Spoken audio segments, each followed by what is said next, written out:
Vamos a leer juntos el pasaje de Génesis, capítulo 49, versículos 5 al 7.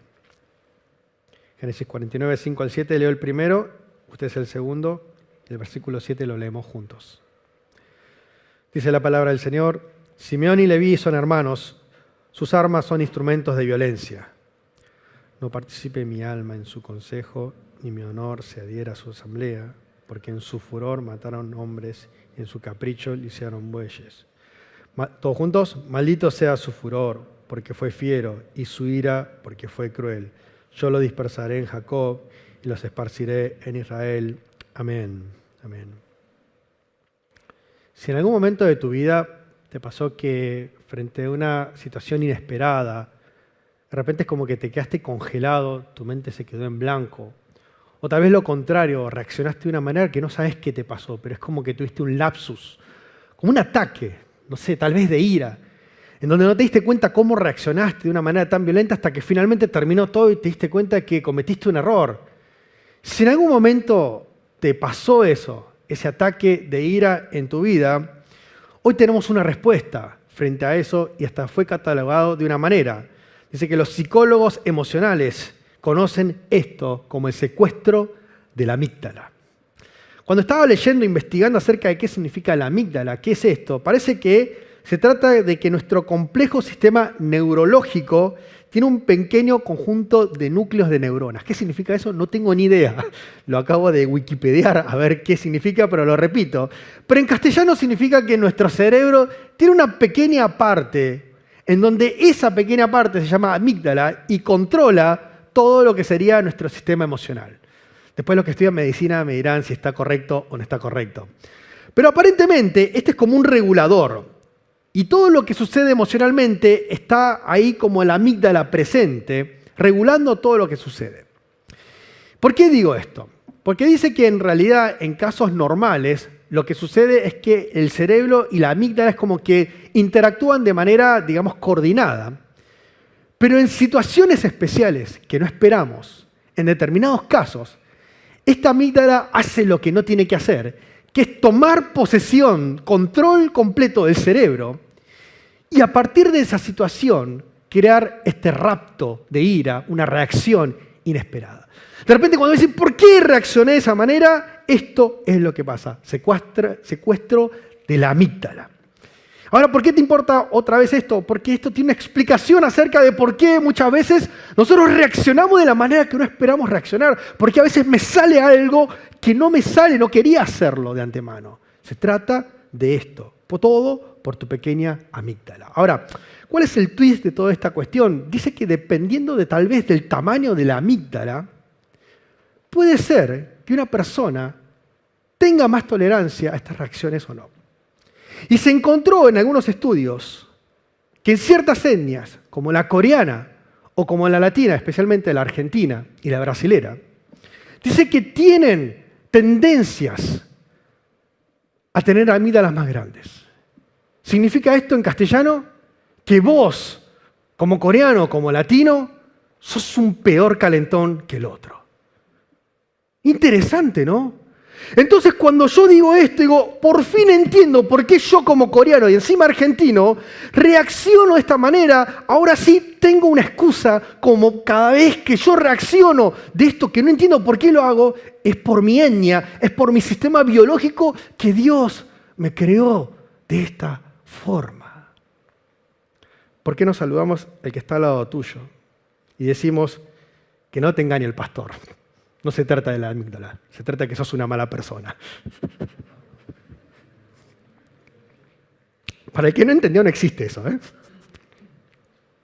¿Por qué reaccionamos así? ¿Por qué nos pasa esto? ¿Por qué nos sucede de que a veces reaccionamos de manera que no queremos reaccionar? Bueno, a veces pasa. Y en caso de la que es la reacción violenta, no es solamente algo de esta generación, de que ustedes son así horribles. Pasó en mi generación, pasó en la generación de nuestros padres y pasa también acá en la Biblia. En la época de los patriarcas hay gente que reacciona violentamente y acá tenemos que los hijos de Jacob se enfurecieron y en ese descontrol de la situación dice que decimaron una ciudad. Por lo menos dice así el 34, Versículo 25 dice que 2 de los hijos de Jacob, Simeón y Leví, hermanos de Dina, tomaron cada uno su espada, fueron contra la ciudad que estaba desprevenida y mataron a todo varón. De repente, ¿cómo puede ser que una persona en una reacción violenta llegue a crear esto que es tal vez uno de los primeros genocidios de la historia de la humanidad? ¿Cómo puede ser que la reacción, qué tiene que pasar en tu vida como para que vos reacciones de esta manera tan violenta? Y nos encontramos la explicación en los versículos 1 y 2 detrás del capítulo 34. Dice que Dina, la hija de Lea, que había dado luz a Jacob, salió para ver a las jóvenes del lugar, que básicamente en castellano significa se fue a bailar. Y la vio Siquem, el hijo de Hamor, el hebeo, príncipe de aquella tierra, la tomó, se acostó con ella y la violó.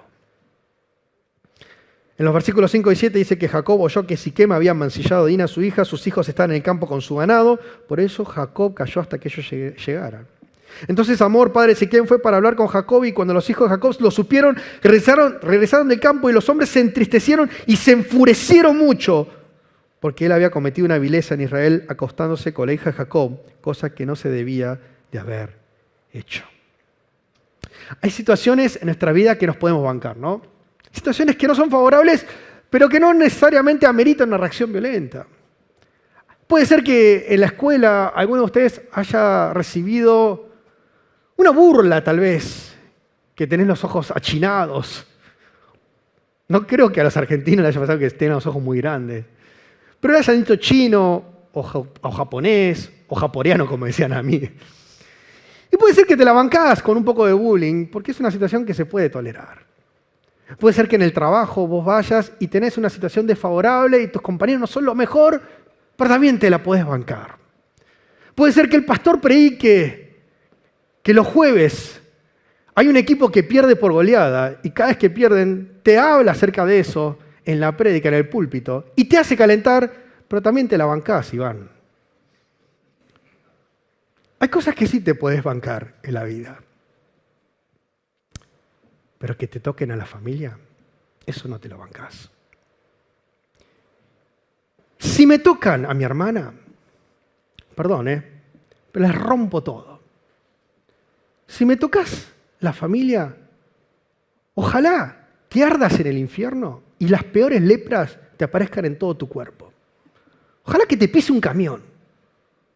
Ojalá que te pase lo peor de lo peor de lo peor. Porque hay cosas que sí me puedo bancar. Pero no te metas con mi familia. Y cada uno de nosotros tendrá algo que genera eso. Está bien, como pastor no debería decir estas cosas, lo sé, ¿no? Borrémoslo de YouTube. Pero hay cosas que no nos podemos bancar, ¿no? Y por eso cuando veo que actúan de esta manera, perdón, pero yo simpatizo con los dos hermanos, Simeón y Leví. Yo simpatizo con la defensa que hacen los hermanos en donde ajustician a aquellos que violentaron contra mi familia. Tengo una situación en mi corazón cuando veo las noticias en donde los ladrones que se atrevieron a robar de repente escogieron mala víctima y son policías y terminan siendo ajusticiados en ese lugar. Como pastor no debería estar contento con la situación, pero hay un morbo en mi corazón, ¿no? Como que diciendo, pero te lo mereces. Y ustedes que me miran con cara de juzgamiento seguramente son todos así ustedes, nazis. Somos así. Tendemos, digamos, a no bancarnos ciertas cosas y acá yo lo que hago es básicamente simpatizar con Simeón y Leví y su reacción violenta. En esta cosa yo justifico lo que están haciendo ellos. Pero no se trata de lo que yo pienso, sino que se trata de si Dios en realidad es aquel que justifica la reacción desmedida ante una causa justa o ante cualquier situación. ¿Es Dios el que justifica la reacción? ¿Nos permite saber la Biblia si Dios justifica nuestras reacciones violentas? Víctor, ¿es Dios que justifica la reacción desmedida ante una causa justa? Gracias. Nos preguntamos si está bien que justifiquemos ciertos actos.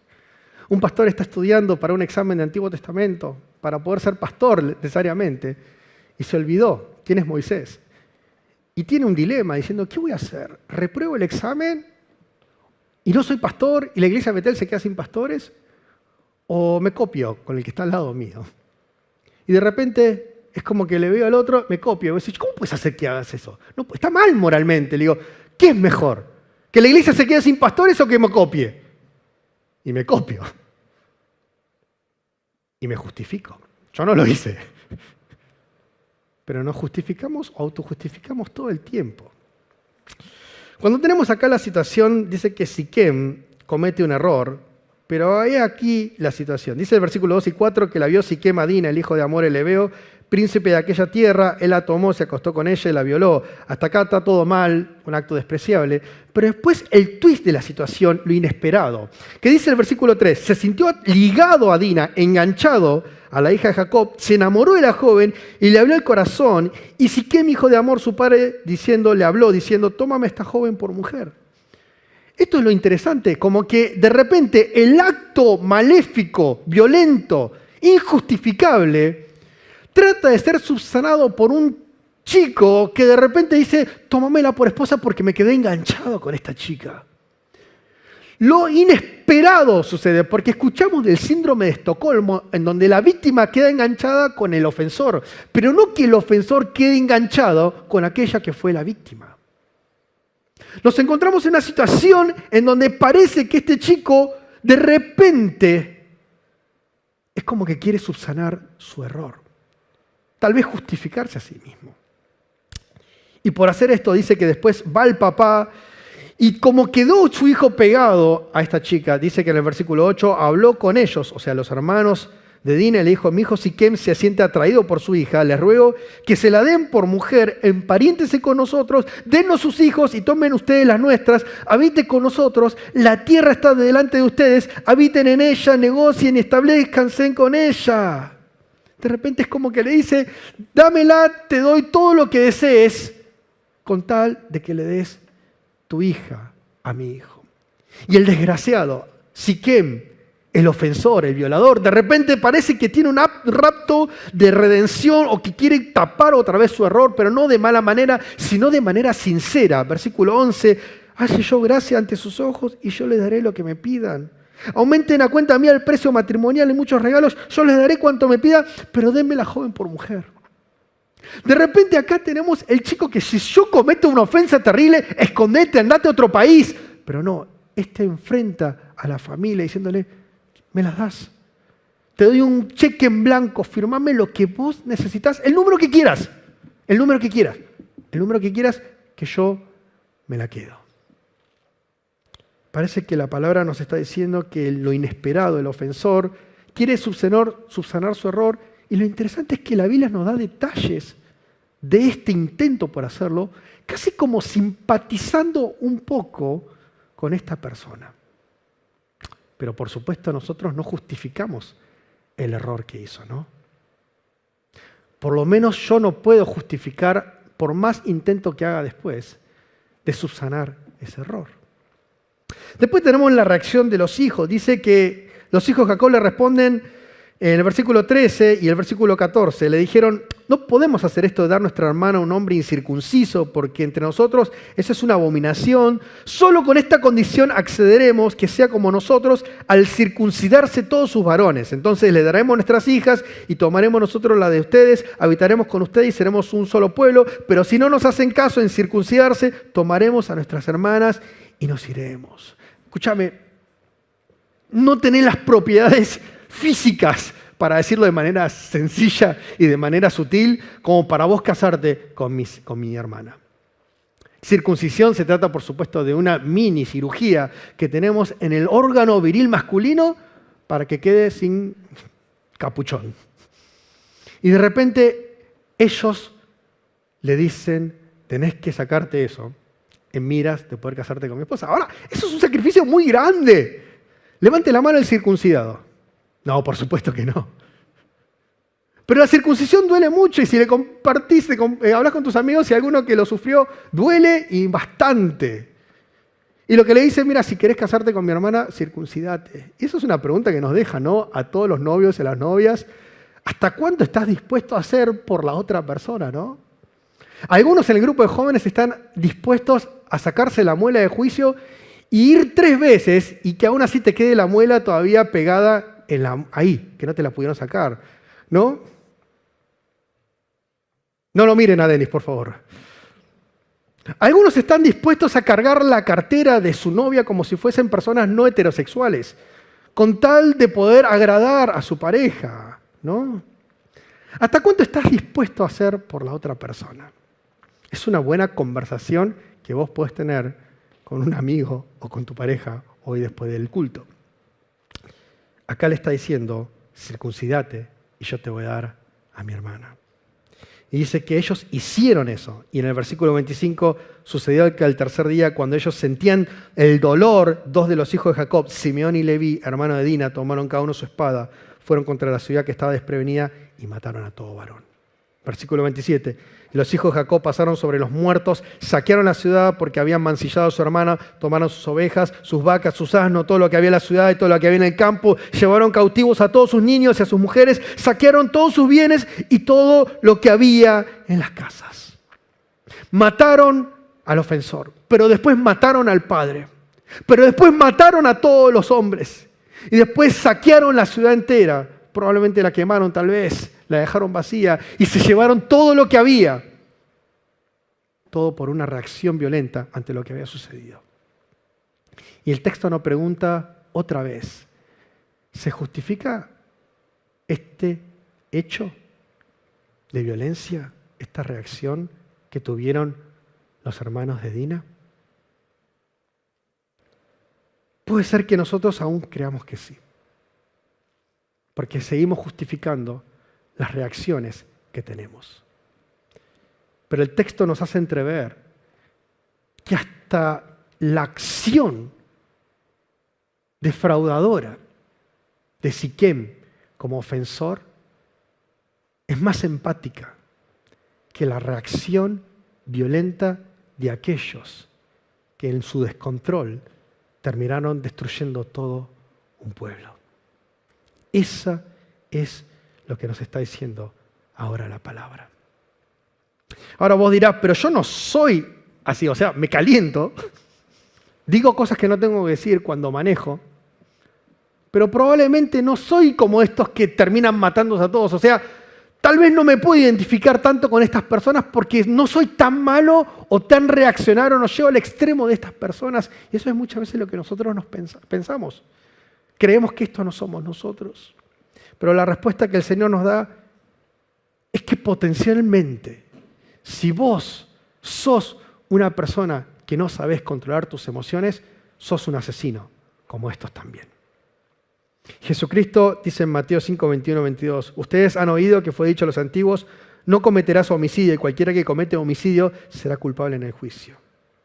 Pero yo les digo que todo el que se enoje con su hermano será culpable en el juicio y cualquiera que le llame a su hermano necio será culpable ante el Sanedrín y cualquiera que le llame fatuo será expuesto al infierno de fuego. No hace falta ni siquiera agarrar una espada y matar al que está al lado tuyo. El hecho de que vos tengas una erupción violenta a tal punto que le digas cosas que no le tenés que decir al otro, eso te hace un asesino a los ojos de Dios. Volviendo a la pregunta entonces, ¿está justificado desde la vista de nuestro Señor una vida de fe sin control de nuestras reacciones? Puede ser detrimental para nuestra salvación. Puede ser terrible para nuestro camino hacia la salvación. Una cosa es entonces justificar nuestro descontrol y lo segundo que quiero ver es cuán grave o qué tan grave puede llegar a ser perder el control. La otra vez estaba viendo a un hermano mayor, es el doctor Polichuk, no sé si lo conocen, y me acuerdo que vino acá con media nariz, o sea, sacada, no sé, tenía algo acá, algo, ¿qué te pasó? Y me dice que le encontraron un lunar acá y que por la duda fue a ver qué era. Y dice que ese pequeño lunar, que parecía que no era nada, era un lunar cancerígeno. Entonces dice que lo encontraron a tiempo sin que se expandiera y se lo sacaron. Y lo que me pareció interesante es que cualquier manchita que tenés en la cara, si es irregular, tiene que ser revisada por un dermatólogo, porque cualquier puntito que puede ser insignificante se puede expandir cancerígena, como un cáncer en todo el cuerpo. Cualquier cosita chiquitita puede pasar esto. Cuando tenemos una situación en donde hay una ira que no fue trabajada, se puede expandir como un cáncer. Dice que acá Simeón y Judá están en una situación extrema, psicológica, emocional y psíquicamente, ¿no? Pero dentro de ese cúmulo de emociones hay un detalle que no debe pasar desapercibido en la narrativa que está en el versículo 13. Dice que respondieron a Siquem y a su padre Hamor, hablando con engaño. La traducción en el lenguaje actual dice que los hijos de Jacob no fueron sinceros ni con él ni con Hamor. ¿Qué significa esto? Que mientras estaban en esa irrupción de enojos y ese cúmulo de emociones, tenían tiempo para poder pensar un plan maléfico de manera fría, calculada, para matarlos a todos. Y nos preguntamos cómo puede llegar una persona a convertirse en un psicópata o un sociópata. Probablemente el texto no nos dice esto de manera directa, pero un corazón abandonado por el pecado y sobre todo con la ira puede llegar a estos niveles. O parecería dejarnos picando la pelota a la Biblia de esta manera. Si vos no trabajás eso, puede ser que te conviertas en esta persona que actúa ya de manera fría, calculada, en miras de lastimar a los otros. También dice que no tienen temor en usar la circuncisión sagrada como elemento para llevar a cabo la revancha. Versículo 15 dice lo siguiente: solo con esta condición accederemos que sean como nosotros al circuncidarse todos los varones. La circuncisión era un acto sagrado para los israelitas. Circuncidarse era una bendición para ellos, porque era el sello y la señal que Dios decía: vos sos parte de mi pueblo, sos parte de mi pueblo escogido. Pero estos utilizan el acto, tal vez uno de los actos más sagrados que encontramos en la Biblia, como elemento de engaño para terminar llevando a cabo su revancha. Fíjese cómo el pecado va creciendo en no solamente una reacción violenta, sino en llevar un paso cada vez más, en donde terminan por tratar lo sagrado como vano, porque el corazón se empezó a ennegrecer. Y después el detalle que no nos tiene que pasar de lado, la hazaña que había cuando empezaron a atacar. Dice acá, después, cuando Jacob da sus últimas palabras a sus hijos antes de morir, sus bendiciones, hay una maldición que le hace a sus hijos precisamente por este hecho. Versículo 5, Simeón y Leví son hermanos, sus armas son instrumento de violencia. No participe mi alma en su consejo, ni mi honor se adhiera en su asamblea, porque en su furor mataron hombres y en su capricho lisiaron bueyes. Ellos dijeron que estaban haciéndolo por venganza a su hermana, pero en el momento de la adrenalina empezaron a hacer cualquier cosa. Y es como que el gato que pasaba, toma vos también. Y al perro que estaba, toma vos también. Y empezaron a darle a todo lo que había y lo que se movía. Porque en un momento me imagino a ellos que en la locura empezaron a reírse y empezaron a matar como de manera violenta, tipo Black Mirror, como que no les importa nada, y empezaron a darle uno tras otro. Y lo que dice acá es que le dieron a los bueyes, tal vez de forma poética diciéndole, mataron a todos de una manera violenta, extrema y divirtiéndose haciendo esto. Ese es el pecado que va creciendo cuando no es tratado, ¿no? El pecado de la violencia.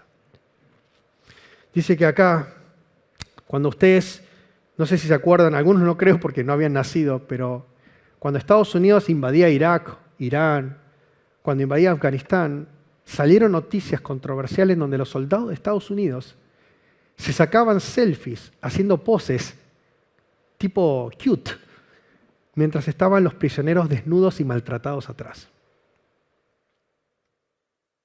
Y empezaron a criticar la actitud de los soldados. Y dicen, ¿cómo puede ser que una persona sea tan malvada de hacer eso? Bueno, la maldad lleva a eso.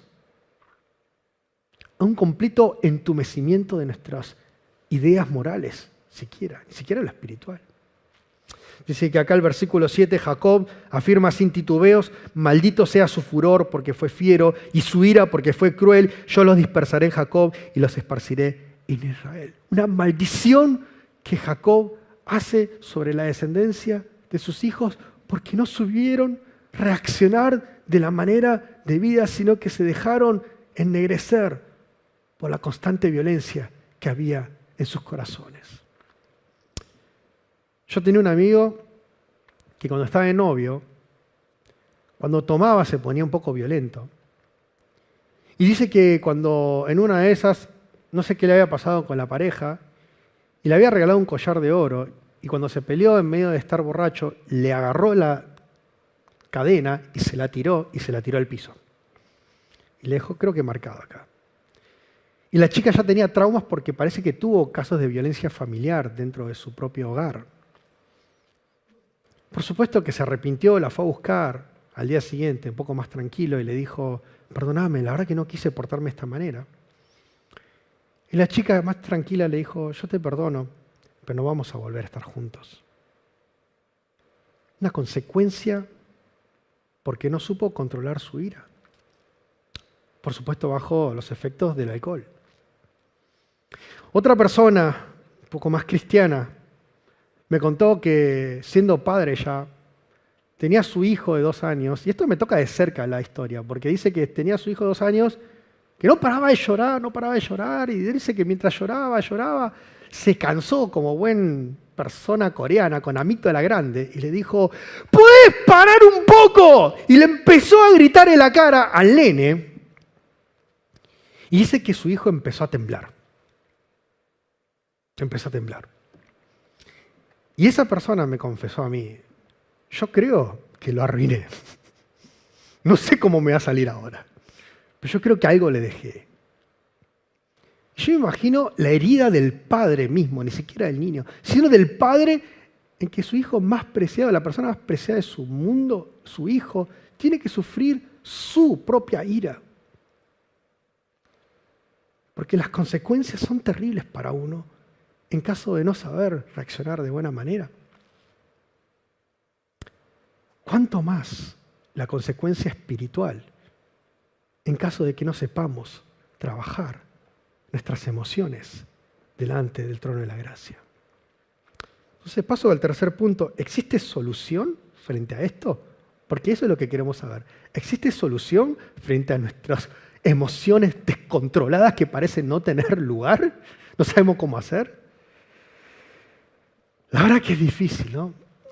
Yo me acuerdo que para algunos no debe ser sorpresa, que todas las veces cuando jugaba al fútbol en Estados Unidos, mientras iba manejando, oraba: Dios, ayúdame, hoy no me quiero calentar. Porque era como, no sé, es el fútbol. Algunos de acá deben saber que es así. Como, no lo puedo hacer, no lo puedo controlar, es como que, no sé, ¿viste? Lloraba, porque me costaba mucho. La verdad que es así. Y muchas veces me propuse no ser violento y a pedazos, cuando vienen, pegas una patadita a propósito, te rompo la pierna. Hasta que me acuerdo que soy pastor. Entonces trato de no hacerlo. Pero muchas veces fallo. Y si te fallé, tenés que saber que el primero que le duele es a mí. Porque yo también no quiero hacer esto. Pero fallamos. Y me di cuenta de que en el final, aunque digo, quiero yo tomar decisiones para darme un poquito más de esfuerzo y manejar mejor mis emociones, tampoco nos sirve la voluntad personal frente a esto. Tal vez sea que entonces con tratamiento psicológico tenemos que tratar nuestras emociones. Tal vez es esa la solución. Y antes viste que había como tabú, si vas al psicólogo porque estás loco o porque vas a estar a punto de estar loco, ¿no? Y la verdad que hoy no es así. Y yo te digo la verdad, si tenés problema de ira, que vayas al psicólogo, a mí me parece bueno. ¿Sí? Porque el psicólogo te va por ahí dar herramientas para conocer cuáles son tus problemas de base que te llevan tal vez a reacciones que no sabes por qué te vienen, y te da herramientas para poder saber cómo hacer para, digamos, ser una mejor persona en comunidad con los demás. ¿Sí? Si tenés una pareja, sabes cómo tratarla y que la reacción no sea a tal punto de que crees consecuencias irreparables. Estoy de acuerdo. Pero la psicología por sí misma tiene sus límites, porque trata lo superficial, pero no trata la raíz de tu alma. La solución, por supuesto que sabemos cuál es.